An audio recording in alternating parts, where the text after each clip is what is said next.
En este episodio estamos con Jorge Pérez de Leza.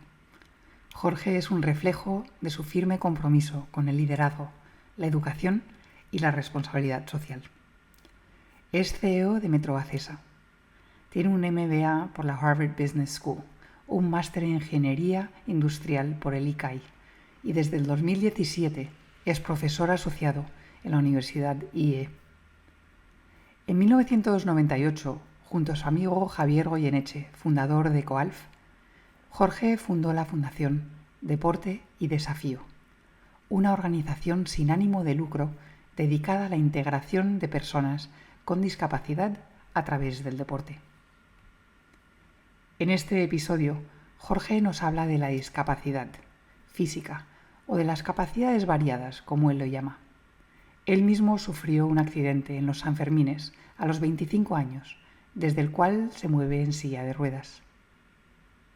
Nos habla de la importancia del deporte, del cómo afrontar los desafíos, de la superación, de la importancia del apoyo familiar y de amigos en momentos desafiantes. Y como sociedad nos pide la normalización, que veamos la discapacidad no como un otro separado, sino como un mismo, con una forma distinta de vivir y moverse. Hola Jorge, qué ilusión tenerte aquí en Radica. Muchas gracias por estar. ¿Qué tal, María? Buenas tardes. Muchas gracias a ti. Pues estamos aquí para hablar un poco de una fundación que empezaste hace muchos años y también sobre la discapacidad, la relación con el cuerpo. Y creo que lo que me encantaría es que nos presentases la Fundación Deporte y Desafío, que nos contases un poquitito lo que hace, para que así la conozcamos. Muy bien. Pues Deporte y Desafío es una iniciativa en forma de fundación que inició junto con un buen amigo que es Javier Goyeneche, pues hace ya 28, 29 años, ¿no? Y todo ello a raíz de una vivencia personal. Cuando yo tenía 25 años tuve una caída y a raíz de la cual, pues una lesión medular, quedarme en silla de ruedas y bueno, y empecé de alguna manera a vivir una vida nueva y a practicar deporte en algún momento, no mucho después de empezar a vivir en silla de ruedas, ¿no? Y el cambio que experimenté fue tal que pensé, oye, esto hay que promoverlo más entre el mundo de la discapacidad y sobre todo los niños, porque creo que el deporte pues, es una herramienta fundamental para salir adelante de una situación complicada, ¿no? Y a raíz de eso, esa fue la idea, ¿no? Lo que hace la Fundación son promover actividades de deporte y de ocio para personas con discapacidad, pero no deportes específicamente que practiquen solo personas con discapacidad, sino que puedas practicar en familia, en un contexto con amigos, en un contexto más de normalización, ¿no? Entonces tenemos pues 35 programas muy diversos que vamos haciendo a lo largo del año, como puede ser el programa estrella es el esquí alpino, pero después tenemos pues caminoterapia, danza, psicodanza, tenemos también yoga, tenemos equinoterapia, natación, en fin, cualquier deporte que puedas pensar, en el fondo hay una manera de adaptarlo para cualquier discapacidad, porque no solo en la manera de practicarlo, sino que con el tiempo se han ido también de alguna manera creando materiales y equipo específico para poder practicar multitud de deportes. Ese fue el origen, el motivo y pues ha ido creciendo y creciendo porque realmente hay mucha demanda, más de lo que nos hubiéramos podido pensar, pues hasta el punto que llevamos 28 años operando y ahora al año pues tendremos unos 1.500 participantes, ¿no? Que pasan por alguna de nuestras diferentes actividades.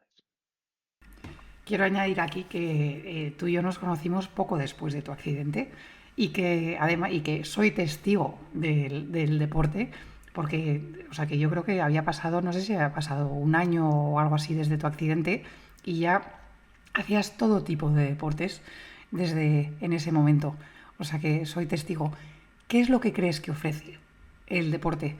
Tanto es interesante esto que dices, tanto a nivel individual como el poder hacerlo como en familia, ¿no? Que a veces pensamos, tiene que ser aparte, ¿verdad? Y entonces qué importante mensaje que no es así.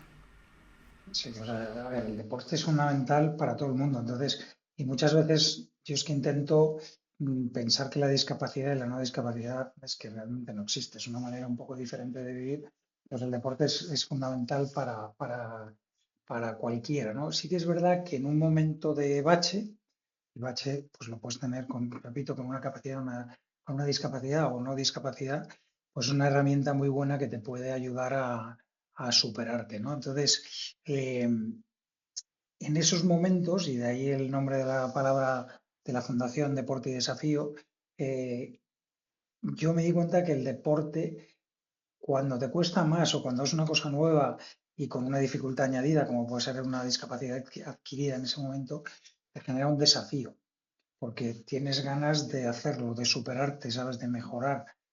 Y al final y ese desafío que te genera, creo que luego lo aplicas a múltiples aspectos de tu vida, ¿no? Y esto sobre todo en los niños. Yo digo siempre en los niños, en el fondo el cambio que ves es mucho más radical, ¿no? Porque ese desafío, esas ganas de lucharlo, conseguirlo y mejorar, luego las aplicas en diferentes etapas de la vida, ¿no? Entonces creo que eso, en esa parte, el deporte como herramienta de un poco de salir del bache, de superación, de mejora es fundamental, pero luego a su vez, pues es que es una manera de mantenerte bien, de cuidarte, de estar contento con uno mismo, de dedicar tiempo a ti mismo. Yo siempre pienso que hay que dedicar tiempo a los demás y tiempo a ti mismo, ¿eh? Y ese es el deporte, pues al final es una manera es una herramienta de vida. Yo creo que es una que necesaria para la vida, ¿no? Y en ese sentido, pues para discapacidad y no discapacidad, repito. Qué importante esto que dices de que, ¿no? Cuando recalcas esta separación que vemos, ¿no? De capacidad, discapacidad.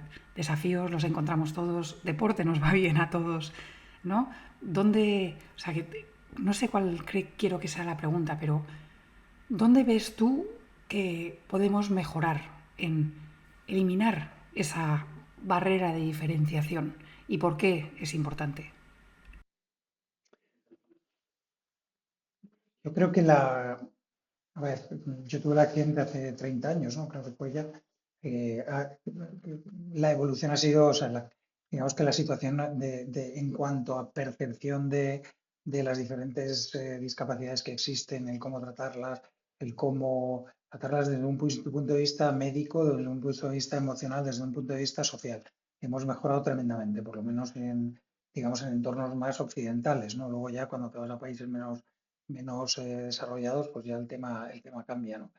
Y yo creo que es una cuestión primero de educación y sobre todo si empiezas, ¿no? por los niños, etcétera, en los colegios, en las escuelas, de alguna manera el tratar la discapacidad como algo normal, algo que ocurre. O sea, no le ocurre a todo el mundo, gracias a Dios, pero hay un porcentaje de la sociedad que nos guste o no nos guste por pura estadística, o bien nace con una discapacidad o tiene una discapacidad por un tema traumático, por un tema, por una enfermedad, etcétera, ¿no? Pues entonces, el que eduquemos, digamos, a la sociedad en pensar que eso va a afectar a un 10% aproximadamente, es un 9-10% de la sociedad que vive con una discapacidad, es el primer paso, ¿no? Y luego, además, pues a lo largo de ese proceso educativo, lo que te va obligando o lo que va generando en una sociedad es que vayas cada vez aceptándolo más y viéndolo como algo más normal, ¿no? Y que pases una situación de que no te asuste y lo consideres como algo más, digamos, pues como algo normal, algo lo que es, ¿no? Y yo creo que eso poquito a poco ha ido pasando y cada vez estamos en una situación mejor, ¿no? Y luego es verdad que hay personas que sienten una curiosidad por entender una discapacidad, porque tienes una empatía mucho mayor. Y hay otras personas que les genera, yo no te voy a decir rechazo, que sería una palabra muy fuerte, pero les genera incomodidad, ¿no?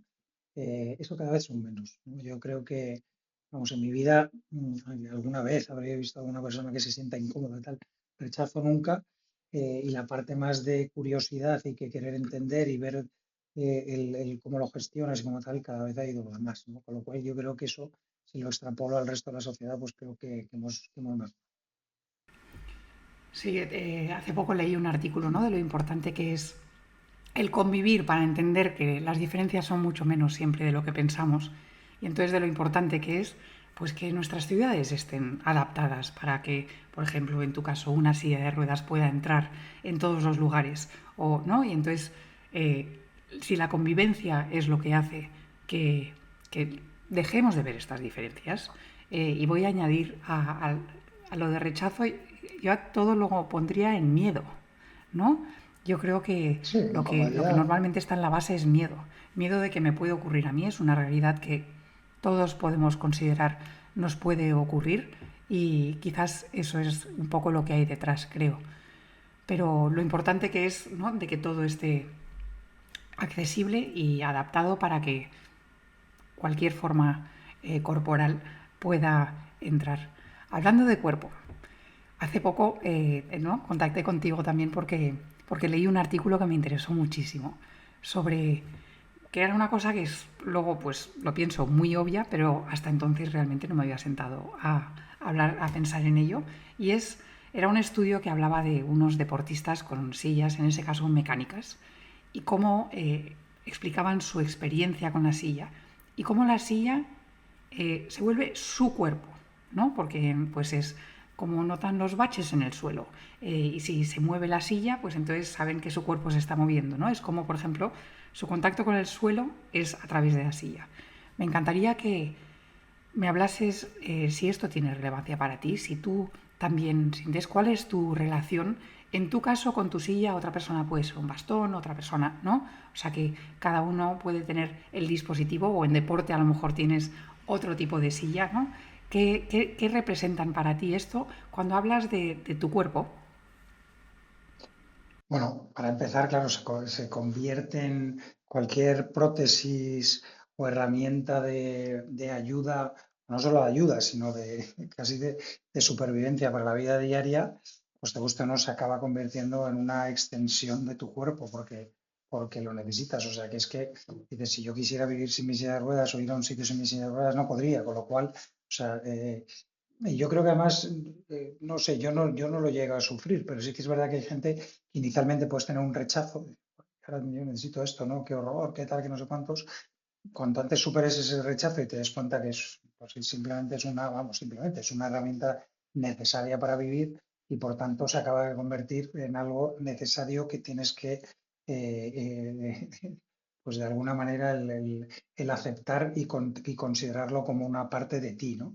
Y eso tiene muchas implicaciones, ¿eh? Yo siempre a mi silla de ruedas la he llamado my bitch, o sea, un poco como, ¿sabes? Como en plan que tienes un poco que no te gusta, pero por otro lado, pues es tu mascota y por tanto convives mucho con ella y tal, ¿no? Y llegas a pensar cosas o llegas a plantearte que alguien que a lo mejor no lo entienda piensa que son ridículas, pero para mí la silla de ruedas pues tiene varios aspectos, ¿no? El primero, yo te diría uno que es funcional.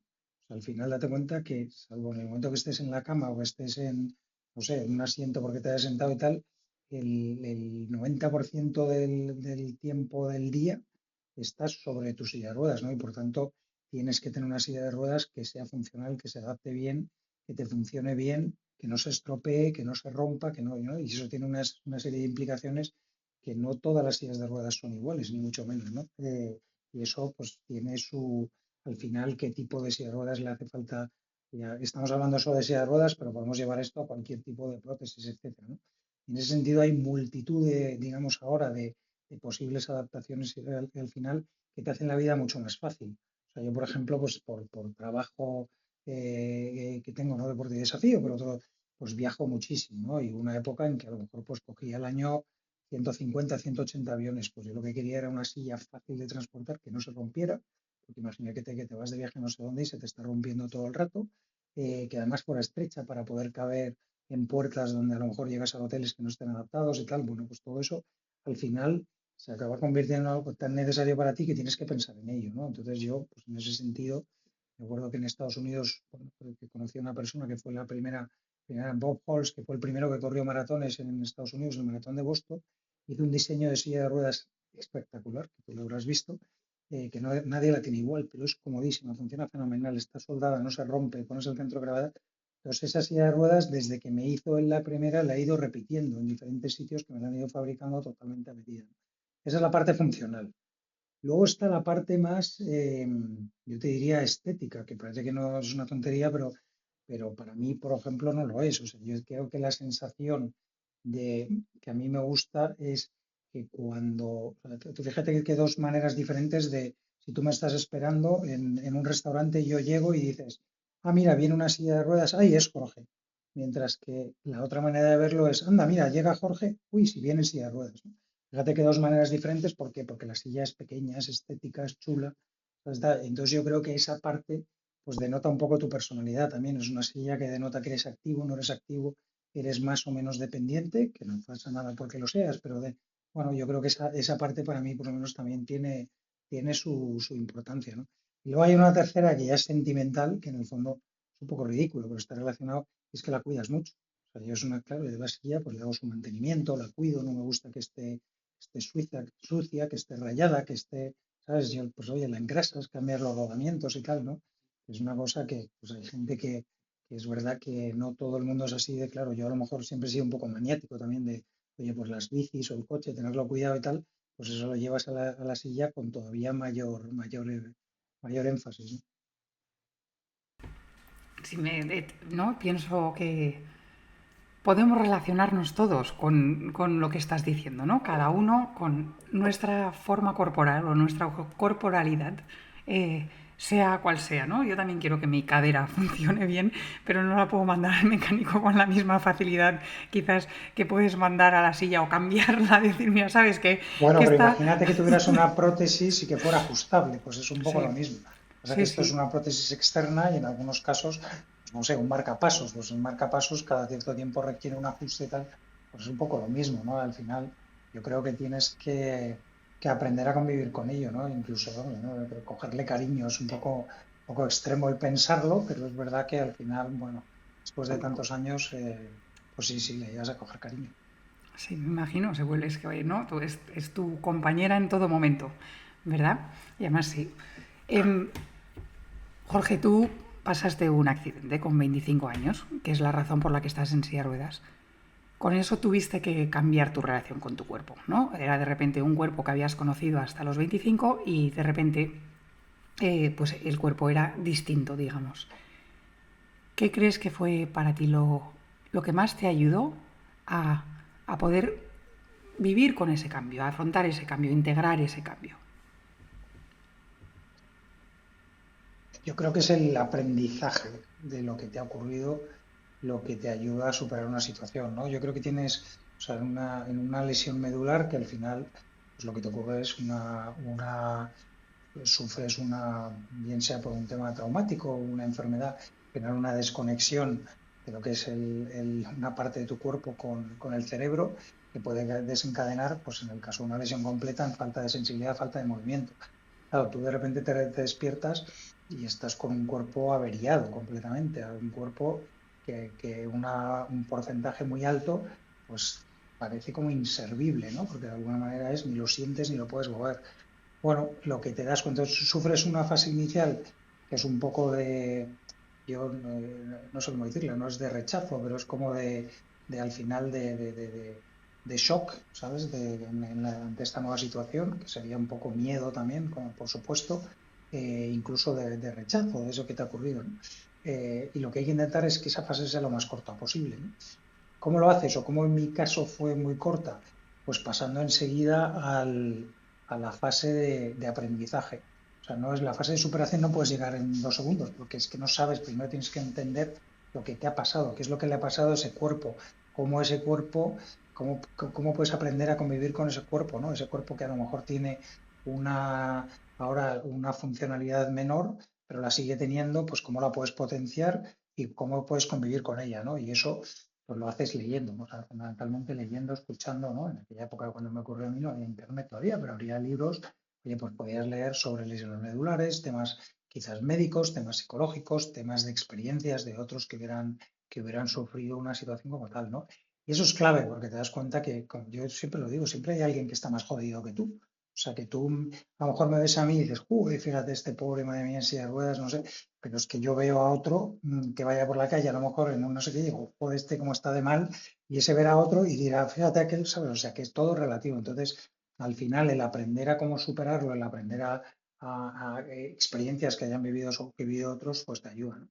Y una vez que esa fase, digamos, es continua, ¿eh? Yo creo que yo sigo leyendo artículos no tanto de investigación y cosas nuevas que vayan a hacer, pero siempre pues, pensando en nueva funcionalidad, nuevas experiencias que alguien ha vivido, de cómo, oye, pues hacer como hablábamos antes, de un deporte nuevo, en el cuerpo, fíjate, he conseguido que no sé qué, o sea, pues bueno, yo creo que esa fase de aprendizaje no la debes olvidar nunca, pero es más intensa al principio y luego ya pasas a la fase de adaptación o superación, ¿no? En la cual pues empiezas a convivir con ese cuerpo y bueno, pues es un poco de asimilación también de la situación. Yo creo que además, o sea, claro, te ves forzado a ello, pero lo ideal es que, bueno, pues que no sé cuál es la palabra, tampoco te voy a decir que seas igual de feliz que antes, o sea, la China te ha tocado, pero aprende a convivir con ella, que se puede convivir muy bien, ¿no? Yo siempre además hago como la regla 80-20 o 90-10, que es, oye, que el 90% de tu día o el 80% de tu día que hagas cosas que puedes hacer. Y luego habrá un 10% pues que no puedes hacer, que no pasa nada, ¿no? O sea, hay gente que, oye, no, es que fíjate, con mi cuerpo ahora no puedo hacer esto. Y digo, coño, pero fíjate en todo lo que puedes hacer. No, olvídate lo que no. Fíjate en el 90% de que, lo que sí que puedes hacer, ¿no? Y es verdad que con un cuerpo averiado, con la discapacidad que sea y tal, puedes hacer muchas cosas. Sí, conociéndote, soy, no puedo decirlo, ¿no? Que, o sea, que es que creo que hay pocas cosas que digas, esto no puedo hacerlo, ¿no? Alguna habrá, sí, Alguna sí. habrá, Pero pero lo que bueno, pasa es que te lo que enfocas hay en que lo que mirar es la sí. manera, claro, claro, es cómo hacerlo, más que, oye, no puedo hacerlo, no, y dices, bueno, ¿cómo hacerlo, no? ¿Cómo lo voy a hacer? Sí, a lo mejor de una forma distinta, pero no elegir Correcto, el cómo. Elegir en lo que las elecciones que sí que hay, ¿verdad? eso es.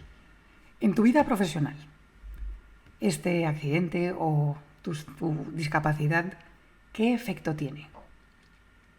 O sea, que en cómo afrontas tú el, los intercambios con clientes o sea, o los desafíos o qué efectos Sí. crees, qué crees que has aprendido de tu situación. Mm, yo transmitiría o sea, primero una sensación de normalidad, en el sentido que, oye, pues he tenido la suerte de desarrollar una carrera profesional exitosa y de alguna manera creo que el hecho de tener una discapacidad o estar en una silla de ruedas en ningún momento me ha limitado en acceder a algún puesto de trabajo, etcétera, ¿no? Quizás también por estar, repetimos, en un entorno físico que la accesibilidad sea más o menos adecuada, pero luego también por la parte profesional, intelectual, etcétera, pues una discapacidad física en este caso no te debería poder influir, ¿no? Claro, eso suena fácil, ¿no? Suena, entonces, todo el mundo tal, pues bueno, no, luego yo creo que hay otra serie de componentes que no hay que descuidar. El primero es por supuesto, la formación, es que te tienes que formar exactamente igual que una persona que no tenga una discapacidad.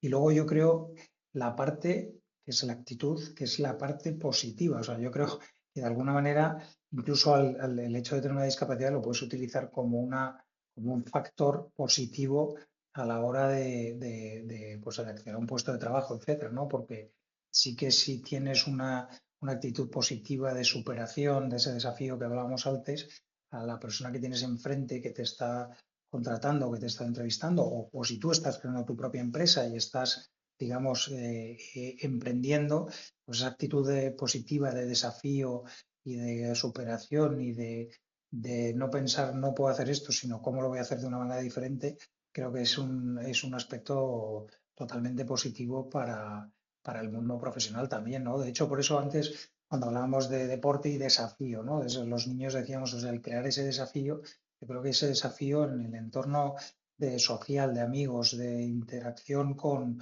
otros, interacción en el mundo laboral, te ayuda tremendamente, ¿no? Entonces, bueno, sí que es verdad que al principio tienes un poco más de miedo. Yo me acuerdo que pues, en los inicios es verdad que, pues bueno, que decías, oye, ¿podré viajar? ¿No podré viajar? ¿Podré llegar a un sitio y tener una reunión? ¿No tener una reunión? Si no puedo acceder, que no puedo acceder, ¿no? Esos son unos miedos, digamos, que vas teniendo, que es lógico. Lo importante es que no te frenen. O sea, esos miedos yo creo que al final los tiene cualquiera. ¿Sabes? Entonces lo que tienes que tener es, pues oye, de alguna manera el empuje para seguir adelante y luego paciencia también. Hay veces, oye, pues si hay alguna cosa que no se puede hacer, pues no se puede hacer, ¿no?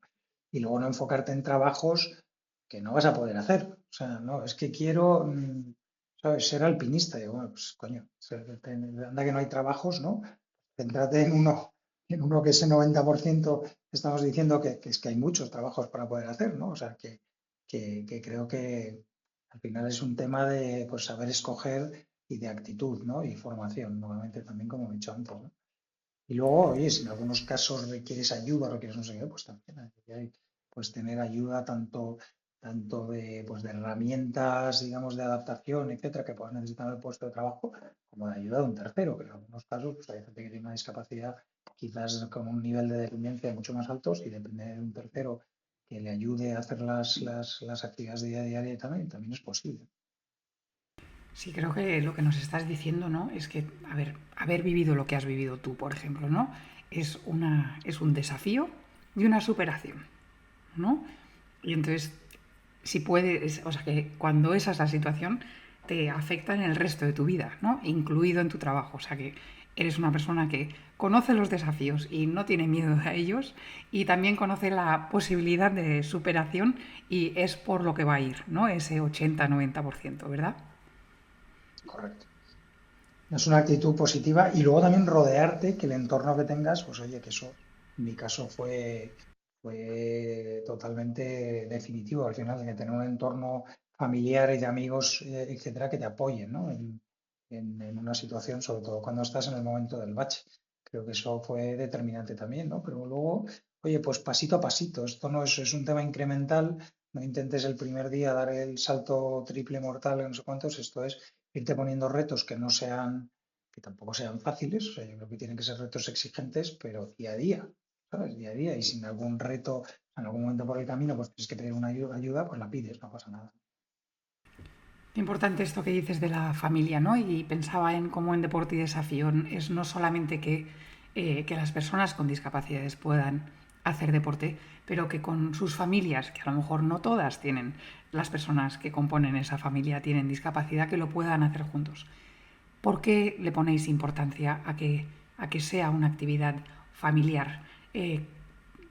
¿Por qué le ponéis tanta importancia a eso? Yo siempre lo digo, para mí el tener participantes que sean niñas o niños y tal, en el fondo es un dos por uno, porque digo que es un dos, con el mismo esfuerzo conseguimos un doble beneficio, que es por un lado que la persona que tenga la discapacidad, el objetivo de oye, que generemos esa chispa, ese desafío y de ahí salga adelante, pero es que luego a la familia también le generas ese desafío y probablemente más, ¿no?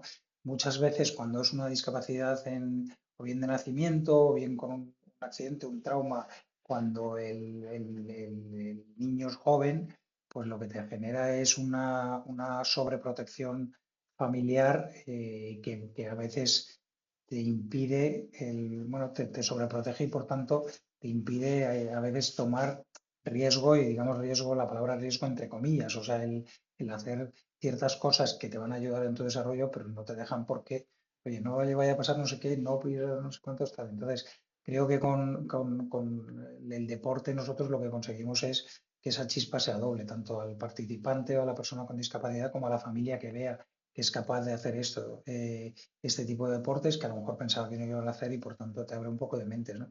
Adicionalmente a eso tiene cuando hablamos de ese tipo de deportes más de practicar en familia o en sociedad, pues tener la parte digamos, al final de normalización, ¿no? Oye, pues dices, pues nos vamos a ir a esquiar, ¿no? Y no te quedas en casa porque tú no puedes ir, ya puedes ir, o vamos a ir a jugar al pádel. Pues bueno, pues te puedes ir con todos tus amigos o no sé qué a jugar al pádel porque tú también puedes jugar de una manera diferente, ¿no? Entonces ahí en esa parte y ojo, no digo nada del baloncesto en silla de ruedas, que es un deporte que se juega solo en silla de ruedas, no tengo nada en contra, pero eso es, digamos, es distinto. Yo me refiero más a deportes que al final pues generen esa sensación de normalización y la palabra De inclusión ya no me gusta gusta usarla. Para mí integración. sí, pero es más, para mí ya más que integración es que es normalización, porque es un Claro. tema que es que debería ser normal, ¿no? Entonces al final, no sé, o sea, nosotros con la fundación en Sierra Nevada que desarrollamos todo un programa de esquí adaptado, donde tenemos material, tenemos profesores formados, ya es normal. O sea, lo raro sería no ver por las pistas de esquiadores con esquí adaptado, ¿no? O sea, que hemos conseguido desintegración, para mí es normalización, es una cosa que ya es normal. no es excepcional, ¿no? La integración es como, es algo más excepcional, no, ya es un paso más, ya lo normalizas. Jorge y como también fundador de Deporte y Desafío, a una familia que un miembro tiene un accidente, ¿qué les dices, qué les recomiendas, qué? Pues es una palabra, o sea, perdona, es una pregunta que no tiene una respuesta estándar. O sea, yo lo que sí que intento siempre es ir y dar ánimo. Lo primero, ¿no? O sea, y que te vean, al final lo mejor es un ejemplo. Entonces, que te vean llegar, que te vean intentar tampoco que parezca que eres Superman, porque eso es, pero sí decir, "Oye, aquí hay luz al final del túnel, ¿no? Todavía estás generalmente en ese inicio, estás en una etapa de duelo total, y entonces, oye, pues el ver a alguien que haya sufrido, que haya pasado por esta situación y que de alguna manera ha salido adelante, etcétera, pues es un confort, ¿no? Entonces, lo primero es en esa fase de duelo, pues el estar ahí, escuchar, que te cuenten qué ocurre, que no sé qué, y tú decirte, pues mira, yo he tenido esto, lo otro, pero más o menos estoy aquí, o sea, con lo cual aquí hay vida y esto no se acaba aquí, ¿no? Yo creo que esa es la primera, con lo cual la palabra es que hay esperanza, no sé si llamarlo esperanza, en el fondo hay solución. O sea, esto tiene solución y prefiero, habrá solución, habrá otros casos que no lo tengan, pero muchas de los traumas, etcétera, que tienes bueno, o depresiones, etcétera, o sea, al final pues tiene una solución. Entonces, la primera etapa es pues oye, estar ahí, sabes que estar ahí, que te vean un poco como ejemplo, ¿no?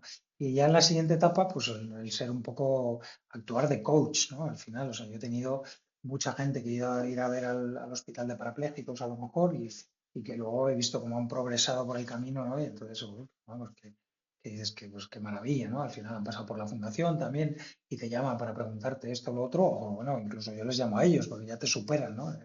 En esto, ¿no? Entonces yo creo que es, al final, ese apoyo, que sirvas de ayuda en un momento de dificultad y luego de que, pues de consejero, si lo puedes seguir siendo a lo largo de la etapa. O sea, yo, como digo, tengo algún discípulo por ahí que todavía, vamos, que ya lo veo, como te digo, me ha sobrepasado, pero que te sientes de alguna manera orgulloso de verle y decir, yo le veo y digo, oye, ¿te acuerdas cuando estabas hecho una mierda en la cama del hospital de parapléjicos de Toledo y mira dónde estás ahora, ¿no? O sea, eso hazlo tú también de cara a los demás, ¿no? Y a la sociedad, ¿no? En esta búsqueda de normalización, vamos a usar la palabra que, ¿no? Que es la que más has usado tú, que es normalización. Que para que esto sea posible, si tuvieses una varita mágica y dijeses, mira, me gustaría que estas tres pequeñas cosas, ¿cómo podemos, las personas que no vivimos la discapacidad, qué podemos hacer para que esa normalización sea una realidad? Me has dicho tres pequeñas, pequeñas es imposible. Yo creo que hay que ir, estos son temas grandes, ¿no? Los hemos tocado antes. Yo creo que el primero es la educación, un poco el, al final el ir, digamos, introduciendo en la educación sobre todo de los más jóvenes, que la discapacidad o capacidades diferentes, vamos a llamarlo, incluso vamos a modernizarnos en la terminología que se utiliza, pues que se vea como algo cada vez más normal y por lo menos que lo entiendan y que sepan que existe. Eso es lo primero, ¿no? Luego yo creo que hay una serie de políticas sociales, por decirlo de alguna manera, que en algunos casos implican regulación también, ¿no? Como en temas de accesibilidad, etcétera. Pero políticas sociales son necesarias también para ir al final llevando a la sociedad, primero, proteger a los más desfavorecidos, en ese sentido, porque muchas veces pues ese entorno familiar o ese entorno de amigos que decíamos, el entorno pues de formación o del trabajo que tenías antes y tal, pues no te permiten salir adelante de una manera tan fácil, ¿no? Entonces ahí, pues yo creo que la discapacidad es una vulnerabilidad de alguna manera de las más, puede ser de las más severas, ¿no? Por tanto, en una sociedad moderna tiene que haber una serie de políticas de pensamiento para ese acompañamiento, ¿no? Cuando hablaba una parte de ello, regulación, pues de alguna manera el que haya una regulación con sentido, ¿eh? Yo tampoco soy ¿sabes? De que todo tiene que ser absolutamente hiper, no sé, accesible, etcétera, etcétera. No, yo creo que tienes que ir buscando cada vez más la funcionalidad, cada vez más, y además yo siempre lo digo, tú en cualquier sitio pones una rampa y nadie va por las escaleras, todo el mundo va por la rampa, ¿no? Coño, pues entonces pensemos en poner rampas en muchos sitios y menos escaleras, ¿no? Entonces, si eso no lo obligas, pues cuesta más y poquito a poco lo vas obligando, pues también eso existe, ¿no? Y la tercera parte sería o sea, cómo conseguimos generar esa curiosidad. O sea, yo siempre, es verdad que ha habido gente con la que he conectado, contigo, por ejemplo, pues cuando nos conocimos en Boston y tal, pim, conectas porque te das cuenta que es alguien que tiene pues no sé, esa curiosidad de alguna manera en darse cuenta ¿no? Que no es que no hay, no te, que quitar ese miedo, ¿no? ¿Cómo haces para quitar ese miedo y que al final pues la sociedad sea más curiosa en entender y comprensible con la situación de otros? No son tres cosas que no son fáciles, ¿eh? Pero bueno, o sea, la verdad es que veo el progreso en 30 años y esto ha cambiado muchísimo. Jorge, muchísimas gracias por estar aquí en Radica, por compartir. Eh, Mucha ilusión haberte tenido aquí. Si queréis saber más sobre deporte y desafío, va a estar todo en la descripción de este vídeo, pero muy agradecida, Jorge. Muy bien, gracias a ti, María.